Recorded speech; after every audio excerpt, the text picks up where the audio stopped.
Hi friends, நம்ம இன்றைக்கி என்ன பார்க்க போகிறோம் அப்படின்னா டெட் பேப்பர் 2 இலக்கணத்திலேருந்து ஒரு டாபிக் பார்க்க போகிறோம். நமக்கு வந்து 6ஆம் வகுப்பு 7ஆம் வகுப்பு 8ஆம் வகுப்புன்னு சொல்லி 3 இதாக பிரித்து கொடுத்துருக்குறாங்க. ஒவ்வொரு இதுலேயும் வந்து நாங்கள் எந்தெந்த டாப்பிக்லேருந்து கேட்போம் அப்படிங்கிறத வந்து மென்ஷன் பண்ணியிருக்கிறாங்க. நம்ம ஃபஸ்ட்டு 2 டாபிக்ஸ் வந்து ஆல்ரெடி கொடுத்துட்டோம். நம்மளோட சேனல் பிளேலிஸ்ட்டில் கொடுத்துருக்கோம். பார்க்காதவங்க பார்த்து படிச்சுக்கோங்க. இன்றைக்கி வந்து மயங்கொலி எழுத்துக்கள் அப்படிங்கிற டாபிக் வந்து பார்க்க போகிறோம். அதுக்கான ஃபுல் டீட்டெயில்ஸ் வந்து வீடியோவில் கொடுத்துருக்குறேன். நம்மளோட சேனலில் டெட் பேப்பர் 2க்கான சைக்காலஜி முடிச்சிட்டோம். வேணுங்கிறவங்க நம்மளோட மெயில் ஐடிக்கு கான்டாக்ட் பண்ணி கலெக்ட் பண்ணிக்கலாம். மெயில் ஐடி டிஸ்கிரிப்ஷன் பாக்ஸில் கொடுத்துருக்குறேன். இந்த டெட் பேப்பர் 2க்கான சைக்காலஜி பிடிஎஃப் வந்துட்டு 120 ரூபீஸ் வந்து ஃபிக்ஸ் பண்ணியிருக்கிறோம். வேணுங்கிறவங்க கனெக்ட் பண்ணி கலெக்ட் பண்ணிக்கோங்க. இப்போ வந்து மயங்கொலிகள் அப்படின்னா என்னன்னு சொல்லி பார்க்கலாம். வித் எக்ஸாம்பிளோட கொடுத்துருக்குறாங்க. இது வந்து ஸ்கூல் புக்கில் இருந்து தான் கலெக்ட் பண்ணியிருக்கிறேன். வாங்க பார்க்கலாம். வீடியோ ஸ்கிப் பண்ணாமல் பாருங்கள். நம்ம சேனலை சப்ஸ்கிரைப் பண்ணி வச்சுக்கோங்க. ஆல் அப்படிங்கிற பட்டன் கிளிக் பண்ணிக்கோங்க. அப்போ தான் நம்மளோட வீடியோஸ் எல்லாமே உங்களுக்கு உடனே ரீச் ஆகும். இப்போ ஃபஸ்ட்டு டாபிக்குள்ளே போகலாம். மனம் மனம். மேலே உள்ள 2 சொற்களையும் கவனியுங்கள். உச்சரிக்கும் போது ஏறத்தாழ ஒன்று போலவே ஒலிக்கின்றன. ஆனால் இரண்டுக்கும் இடையே பொருள் வேறுபாடு உண்டு. இவ்வாறு உச்சரிப்பில் சிறிதளவு மட்டுமே வேறுபாடு உள்ள ஒலிகளை மயங்கொலிகள் என்கிறோம். அதாவது ப்ரொனவுன்ஸ் பண்ணும்போது வந்து சேம் சவுண்ட்ஸ் தான் நமக்கு வந்து அந்த உச்சரிக்கிற ஒலி வந்து சேமாக கேட்கும். ஆனால் அதுக்கான வேறுபாடு அப்படிங்கிறது உண்டு. இந்த மனம் அப்படிங்கிறது வந்து ஸ்மெல்லை வந்து குறிப்பிடும். ரெண்டாவது உள்ள மனம் 2 சுழினா அப்படிங்கிறது வந்துட்டு நம்மளோட மனசை வந்து குறிப்பிடும். இதைத்தான் வந்து மயங்கொலிகள் அப்படிங்கிறதுல வந்து குறிப்பிடுறாங்க. இப்போ அந்த மயங்கொலி எழுத்துக்கள் என்ன அப்படின்னு பார்த்தோம்னா கிட்டத்தட்ட ஒரு 8 எழுத்துக்களை வந்து மயங்கொலி எழுத்துக்களை வந்து கருதுகிறாங்க. அது என்னென்னு பார்த்தோம்னா நா ல ல ல ர ர ஆகிய 8 மயங்கொலி எழுத்துக்கள் ஆகும். இப்போ எந்தெந்த எழுத்தை வந்து எப்படி உச்சரிக்கிறோம் அதுக்கான டிஃப்ரென்ஷியேட் என்ன அப்படிங்கிறத வந்து பார்க்க போகிறோம். ஃபஸ்ட்டு நா அப்படிங்கிறத வந்து எடுக்கிறோம். 3 சுழினா 2 சுழினா நா. இந்த எழுத்துக்களை எப்படி உச்சரிக்கிறோம் அப்படின்னா உங்களுக்கு அந்த படத்திலே கொடுத்துருக்காங்க பாருங்கள். அதாவது நான் வந்து எதுக்காக எப்போவும் ஹேண்டிடென்ஸ் தான் கொடுப்பேன். எதுக்காக கொடுத்துருக்கேன்னா அந்த உச்சரிப்பு அப்படிங்கிறது வந்து எந்த மாதிரி இருக்குது அப்படிங்கிறத வந்து நம்ம பார்த்து தெரிஞ்சுக்கலாம் அப்படிங்கிறதுக்காகத்தான் இதை கொடுத்துருக்குறேன். இப்போ 3 சுழி நா அப்படிங்கிறத வந்து பயன்படுத்தும் போது நாவோட நுனி மேல்வாய் அன்னத்தின் நடுப்பகுதியை தொடுவதால் இந்த நகரம் அப்படிங்கிறது பிறக்குது. இந்த 3 சுழி நா அப்படிங்கிறது எப்போ உருவாகுது அப்படின்னு பார்த்தோம்னா அந்த நாக்கை பார்த்திங்கன்னா தெரியும். நம்மளோட நாக்கோட நுனி வந்து மேல்வாய் அன்னத்தோட நடுப்பகுதியை தொடுறதுனாக்குள்ள இந்த நகரம் அப்படிங்கிறது பிறக்குது. அதே இது 2 சுழி நா அப்படின்னு எடுத்துக்கிட்டோம்னா நாவின் நுனி வந்து மேல்வாய் அன்னத்தின் முன்பகுதியை அது வந்து என்ன பார்த்தோம் நடுப்பகுதியை வந்து தொடுவதால் பிறக்குது. இந்த 2 சுழி நா அப்படின்னு பார்த்தோம்னா மேல்வாய் அன்னத்தின் முன்பகுதியை தொடுவதால் வந்து இந்த நகரம் அப்படிங்கிறது பிறக்கிறது.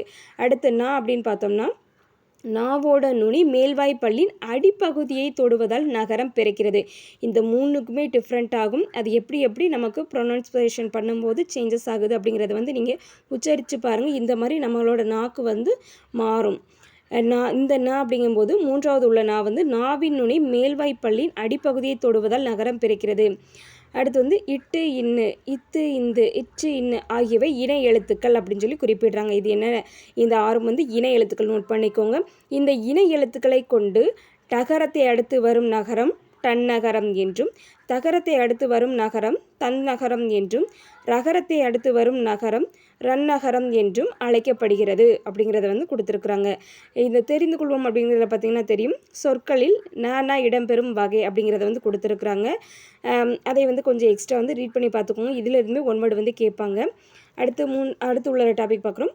நகரம் வரவேண்டிய இடத்தில் நகரம் எழுதப்படுமானால் பொருள் மாறுபடும் என்பதை உணர்க. அதாவது நம்ம ஃபஸ்ட்டே பார்த்துட்டோம்.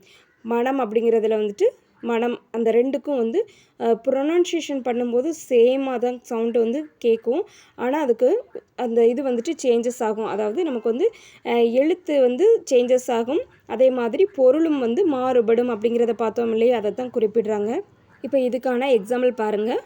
வானம் வானம் 2மே ப்ரொனன்சியேஷன் பண்ணும்போது ஒன்றா தான் இருக்குது. ஆனால் அந்த மேலே உள்ள ஃபஸ்ட்டு வானம் வந்து வெடி அப்படிங்கிறத குறிப்பிடுது. அடுத்து கீழே உள்ள வானம்ங்கிறது ஆகாயம் வானத்தை வந்து மென்ஷன் பண்ணுது. அடுத்து பனி பனி இந்த ஃபஸ்ட்டு உள்ள 3 சுழி நீ அந்த பனி பார்த்தோம்னா வேலையை வந்து குறிப்பிடுது. 2வது உள்ள பனி வந்து குளிர்ச்சி அப்படிங்கிறதுக்கான பொருள்படுது. அடுத்து லா ல லா அப்படிங்கிற எழுத்துக்களுக்கான வேறுபாடு அதை எப்படி ப்ரொனன்சியேஷன் பண்ணணும் அப்படிங்கிறத பார்க்கலாம். ஃபஸ்ட்டு இந்த லா அப்படிங்கிறத பார்த்தோம்னா நாவின் இரு பக்கங்கள் தடித்து மேல் பற்களின் அடியை தொடுவதால் இந்த லகடம் பிறக்கிறது. இது வந்துட்டு வா போல இருப்பதால் வகர லகரம் என்கின்றோம். லாவை எப்படி சொல்கிறோம்? இந்த லாவை வந்துட்டு வகர லகரம் அப்படின்னு சொல்லி அழைக்கின்றோம். அடுத்து இந்த லா அப்படின்னு பார்த்தோம்னா நாவின் இரு பக்கங்கள் தடித்து மேல் அன்னத்தின் அது வந்து என்ன செஞ்சோம் அப்படின்னா பற்களோட அடியை தொடுவதால் அந்த லகரம் பிறக்குன்னு பார்த்தோம். இந்த லா அப்படின்னு பார்த்தோம்னா நடுப்பகுதியை தொடுவதால் இந்த லா அப்படிங்கிற இது வந்து பிறக்குது. இதனை பொது லகரம் என்கின்றோம்.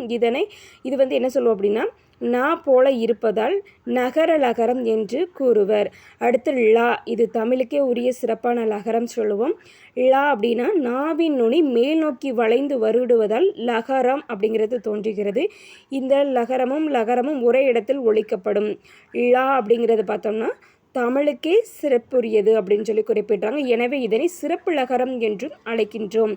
இது மா போல இருப்பதால் மகர லகரம் என்று கூறுவது இலக்கண மரபாக காணப்படுது. இதுக்கான பொருள் வேறுபாடு வந்து கொடுத்துருக்குறாங்க. அதுக்கான எக்ஸாம்பிள் வந்து பார்க்கலாம். இப்போ இந்த விலை ஃபஸ்ட்டு வந்து நமக்கு வந்து பொருட்களுக்கான மதிப்பை வந்து குறிப்பிடுது. அடுத்து விலை அப்படின்னா உண்டாக்குதல். இந்த விலை அப்படின்னா விரும்பு அப்படிங்கிறதுக்கான பொருள். இலை அப்படின்னா செடியினோட இலை. அடுத்து இலை அப்படின்னா மெலிந்து போதல், இலைத்தல் அப்படின்னு சொல்லுவோம் இல்லையா அது. அடுத்து இலை அப்படின்னா நூலோட இலையை வந்து குறிப்பிடுது. அடுத்து ரா எழுத்துக்களுக்கான வேறுபாடு வந்து பார்க்கலாம். ஃபஸ்ட்டு இந்த ரா அப்படின்னு பார்த்தோம்னா நாவின் நுனி மேல் அன்னத்தின் முதல் பகுதியை தொட்டு வருவதால் ரகரம் தோன்றுகிறது. இடையின எழுத்து என்பதால் இடையின ரகரம் என்கின்றோம். அடுத்து ரா அப்படின்னு பார்த்தோம்னா நாவின் நுனி மேல் அன்னத்தின் மையப்பகுதியை உரசுவதால் இந்த ரகரம் அப்படிங்கிறது தோன்றுகிறது. இது வல்லின எழுத்து என்பதால் வல்லின ரகரம் என்கின்றோம். அதாவது எந்தெந்த எழுத்தை வந்து நம்ம எப்படி அழைக்கின்றோம், இந்த லகரம், அந்த வகர லகரம், அடுத்து நகர லகரம், இந்த மாதிரி இருக்கு இல்லையா, அது எல்லாத்தையும் பார்த்துக்கோங்க. அதே மாதிரி இந்த ராவுக்கும் வந்து என்னென்ன இருக்குது அப்படிங்கிறதையுமே நீங்கள் நோட் பண்ணிக்கோங்க. இப்போ இதுக்கான பொருள் வேறுபாடு அப்படின்னு பார்த்தோம்னா ஏரி ஃபஸ்ட்டு உள்ள ஏரி அப்படின்னா நீர்நிலைகளை வந்து குறிப்பிடும். அடுத்து இந்த ஏரி அப்படின்னா மேலே ஏறி வர்றது, அந்த மாதிரி பொருள்படும். அடுத்து கூரை கொடுத்துருக்காங்க. கூரை அப்படின்னா வீட்டின் கூரை. அடுத்து உள்ள கூரை வந்து கூரை புடவை சொல்லுவோம் இல்லையா, அதை வந்து கொடுத்துருக்காங்க. இப்போ வந்து மயங்கொலிகள் அப்படிங்கிறதுக்கான ஃபுல் டீட்டெயில்ஸ் பார்த்துட்டோம். எதுவும் டவுட் இருந்துச்சுன்னா கமெண்ட் பாக்ஸில் கமெண்ட் பண்ணுங்கள். நம்மளோட வீடியோ உங்களுக்கு யூஸ்ஃபுல்லாக இருந்துச்சுன்னா ஒரு லைக் கொடுத்துருங்க. நம்மளோட வீடியோஸை உங்களோட ஃப்ரெண்ட்ஸ்க்கு ஷேர் பண்ணுங்கள். மேபி உங்களுக்கு யூஸ் ஆகலாம். நம்ம சேனலை லைக் பண்ணுங்கள், ஷேர் பண்ணுங்கள், சப்ஸ்கிரைப் பண்ணுங்கள். Thank you friends. All the best.